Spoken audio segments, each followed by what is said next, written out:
Hey everybody, it's Jason Blaha here, and I've had a few people started pestering me on this a bit, and they've asked me, what do I think about ketogenic diets? Do I think that they're great, effective, and safe for fat loss? And things of this nature. And I want to state up front that the only conditions in which I would ever recommend that you do a ketogenic diet is to treat a medical condition while under the care of a medical doctor and a registered dietitian. Because there are medical conditions that it is effective in treating in, and in some cases can be more effective than medications, things like certain type of epilepsy, Alzheimer's, things like that. There are medical conditions it is helpful with. But is it healthy? I'm sorry, but a lot of the people there have these misconceptions because they've read a few fringe things by quacks, and some of these doctors have actually lost their licenses to practice medicine who promote this type of diet. They have lost their right to practice medicine inside the United States. This is what you call a quack. And a bit of very cherry-picked biased research to promote this idea that this sort of diet is healthy or even great for weight loss. There were studies that were done, loosely, poorly done studies that did show it seemed to be superior for weight loss, but then when we've gone back later and we've run controlled studies, what we have found is that the only additional weight loss these diets give is water loss. They do not help you burn a single ounce of fat, more than you would beyond the regular caloric deficit it gives you. And I don't care what your anecdote is. We have plenty of controlled studies on this, and someone who's having anecdote is more likely either lying, wrong, delusional, or something to that effect than them actually being an alien with mutated DNA who doesn't respond like people do who are in the studies. And the only effect it has for sparing muscle mass is not because of the ketones, it's because of the protein content. And when you raise a very high carb diet to the same level of protein that the ketogenic diet is, you find the muscle sparing is equal, if not superior. The only value they have for weight loss is that for some people they can be satiating. Or for some people who want to do extremely low, which I do not recommend, calorie diets, they're your only option because you don't have any calories left for carbs, so you're stuck with fat and protein. It's not the fact that it's low carb, it's the fact that it's extreme caloric restriction that causes you to lose weight. And now, as far as the health ramifications go, I will be the first to tell you that no food in moderation will hurt you.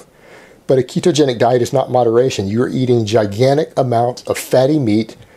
The diets are generally ultra high, excessively high in saturated fat, which again, in moderation, is not going to hurt you. Even though I don't eat this stuff because of my own reasons, I don't believe that in moderation they're harmful. But this is not moderation. This is an extreme diet, and you go ask the majority, 99% of cardiologists, not the 1% fringe quacks, the other 99%, the people who have to see the blood work of people on every single different type of diet regularly and who have to scrape the plaque out of your arteries for a living to save your life, how healthy they think this type of diet is, and you will almost get the universal answer of that this diet is not healthy, that it will shorten your lifespan.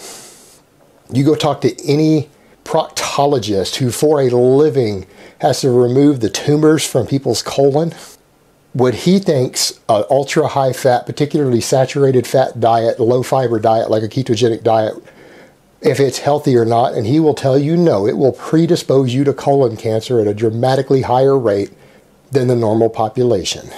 These sort of diets are inappropriate for athletes, they're inappropriate for gaining muscle or performance. They have no muscle sparing benefits over any other moderately high protein, high carb diet. They have no benefits there. They don't help you lose weight faster. There's no point in running this extreme unhealthy diet when you could get the exact same results off of a higher carb diet. And the reality is carbs are performance enhancing, and lower carb diets, you're not going to be able to train as hard. You're not going to be able to train as well. And when you talk about not going into a caloric deficit, people talk about trying to gain weight on these type of diets, you're going to gain more fat.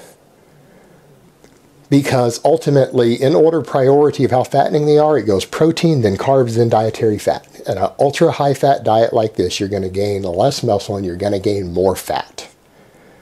And people who say you can't gain fat on these, you don't understand the mechanisms by which the body stores fat. If you actually think that, or if you think that these diets produce ultra low insulin levels, or do you think that insulin is the means by which your body even stores dietary fat, you need to step away from the propaganda behind this type of diet, because it's not true. And in fact, we have plenty of research on this, because we researched this for childhood epilepsy, and all of these children who go on ketogenic diets that are 80% or more fat and 20% or less protein, these ultra high fat deep ketogenic diets, they all gain body weight and they all gain body fat at the normal rate. So what people are trying to tell you, who are giving you the opposite idea, is that suddenly when we magically become adults, that we can lose fat or not gain fat anymore at the same rate that we did as children. So you're telling me that children get fat easier than adults or middle-aged people or elderly people do? Well, I'm sorry, but the data says that they don't. So why do these children all gain body weight and body fat when they're on these ketogenic diets for years on end, but then suddenly if you're older and more predisposed to storing body fat, that it suddenly makes you lose fat? Show me the data. This stuff is nonsense. This is not a safe diet. It will predispose you to different types of disease when compared to a balanced, healthy diet with plenty of fruits and vegetables and grains in it. And you should not be doing it other than for medical purposes under the care of your doctor. And that is my opinion on it, for those who keep asking. All right, guys, that's really all I have to say on that today. I hope it has been informative, and I will talk to you guys next time. But let me give you guys a bicep shot before I go.